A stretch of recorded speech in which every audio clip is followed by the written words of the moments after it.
Technical View Pound-Sterling 3 Agustus 2021 jam 14:22 waktu Indonesia bagian Barat. High 1.3908 dan low 1.3884. Running price kini berada di 1.3903. Oke, pertanyaannya adalah apakah Pound-Sterling masih layak untuk mengalami kenaikan atau tidak? Itu akan didapatkan jawabannya setelah adanya BOE atau pertemuan BOE di hari Kamis mendatang. Oke, kalau misalkan kita lihat terlebih dulu dari weekly chart, ada alasan kenapa saya lebih kecenderungan mencurigai bahwa kenaikan ini akan relatif terbatas. Kemudian dia ada skenario di mana kemungkinan potensinya akan berbalik atau menjadi bearish reversal. Oke, kalau kita lihat dari candlestick, ya jelas kalau misalkan dilihat dari ini adalah minggu 11 Juli dengan kemudian ini adalah doji candle di tanggal 18 Juli dan ini adalah minggu kemarin ya yang berakhir di 25 Juli. Jadi tiga komposisi candle ini adalah posisi dari Morningstar. Seharusnya minggu ini kita akan mendapatkan kenaikan yang lebih tinggi daripada apa yang kita dapatkan kemarin. Ya, di minggu yang lalu kita mendapatkan 1.3982, berarti minggu ini harusnya dia akan menyeberang lebih tinggi. Nah, tapi yang menjadi kendala adalah kalau misalkan kita lihat secara seksama, Anda perhatikan areal ini, ya untuk memudahkan saya hapus saja garisnya. Nah, Anda lihat swing high di sisi kiri, yaitu terdapat di tanggal 21 Juli 2021 atau 21 Februari ya, lebih tepatnya 21 Februari 2021, kemudian swing low sampai ini adalah 11 April 2021, kemudian swing high kembali, paling tinggi puncaknya tercapai di 30 Mei 2021. Akhirnya dia kembali swing low, ini adalah di 2 minggu yang lalu, itu di 18 Juli sampai 1.35 sekian. Nah, akhirnya dia rebound kembali di minggu yang lalu dan kita mendapatkan 1.3982. Nah, kalau dilihat secara sekilas, maka kita akan mendapati pola head and shoulder. Ya, itulah kecurigaan saya kenapa hari ini atau lebih tepatnya di minggu ini kita akan mendapati pola penurunan untuk pound sterling. Ya, kita lihat left head dan ini bagian shoulder. Walaupun kalau misalkan ini lihatnya adalah tail yang cukup panjang, saya abaikan saja, saya lebih melihat dari real bodinya saja. Nah, otomatis dengan apa yang terjadi di sisi kanan, dengan pencapaian 1.3982, saya rasa itu akan menjadi puncak yang sangat-sangat logis. Jadi kalaupun dia ada spike di minggu ini, itu dikarenakan antisipasi market terkait dengan kebijakan moneter yang akan diusung oleh BOE. Artinya, market kemungkinan mencurigai bahwasanya BOE pun bisa saja melakukan pengetatan kebijakan dengan segera. Apalagi kalau misalkan kita dapati di bulan Juli, pemerintah Inggris sudah mencabut beberapa larangan ataupun pembatasan, sehingga kemungkinan potensi itulah yang akan mengakibatkan ekonomi Inggris berkembang lebih baik. Nah, tapi yang menjadi masalah statement dari petinggi BOE sendiri minggu lalu mengatakan bahwasanya mereka masih tetap harus melihat terlebih dulu efek dari pembukaan pembatasan tersebut. So, kita masih tetap diombang-ambing ketidakpastian.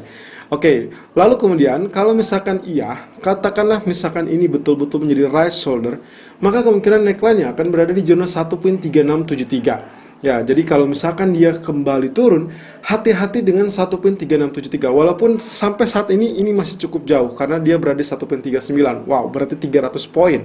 Dan itu berarti kita baru akan mendapatkan jawaban yang paling pas di kisaran hari Kamis. So, kita simpan sebelum dulu apakah ini terjadi betul-betul sebagai red shoulder atau tidak. Nah, kemudian kembali ke titik daily chart.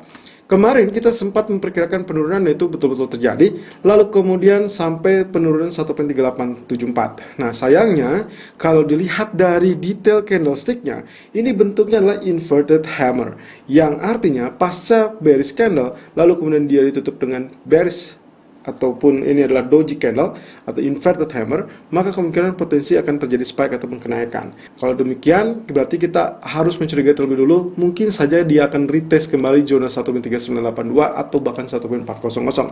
Tapi kalaupun fail, dan itu bisa saja terjadi fail, in case ternyata dia turun kembali di bawah 1.3874. Jadi ini masih cukup logis untuk mengalami penurunan.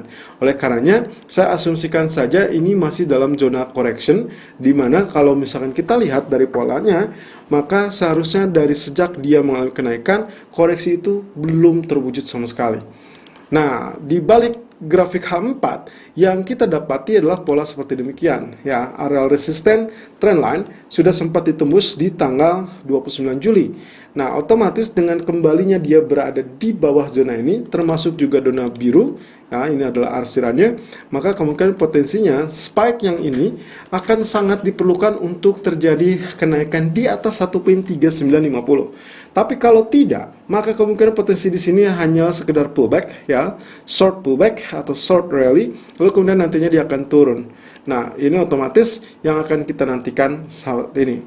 Dan kalau kita lihat di sini, berarti sell on rally 1.3900 ataupun 1.3915, yang mana harganya sudah muncul saat ini di jam 14.27 waktu Indonesia bagian Barat, sudah layak untuk dinantikan. Dan settingan TP pertama kita berada di 1.3850 dan TP kedua 1.3790. Stop loss kita gunakan saja di 1.3970. Selalu gunakan stop loss dan risk management sesuai dengan equity dan strategi trading Anda. Irfan untuk Agrodana.